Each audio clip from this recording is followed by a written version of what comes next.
तो इस वक्त बड़ी खबर आ रही है, मंसूराबाद डिवीजन में बीजेपी कारकुनों का हंगामा। वोटर स्लिप तकसीम न करने पर वोटर अहदेदारों पर बरहम, कई मुकामात पर वोटरों के नाम लिस्ट से हटाए जाने की शिकायत। तो इस वक्त ग्रेटर हैदराबाद म्यूनसिपल कॉर्पोरेशन के इंतखाबात के ताल्लुक से खबर आ रही है, मंसूराबाद डिवीजन में बीजेपी कारकुनों का जमकर हंगामा।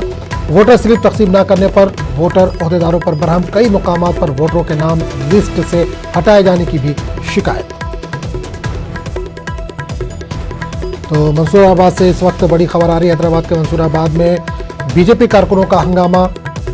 वोटर स्लिप तकसीम न करने पर वोटर अहदेदारों पर बरहम, कई मुकामात पर वोटरों के नाम लिस्ट से हटाए जाने की भी शिकायत मौसूल हुई है।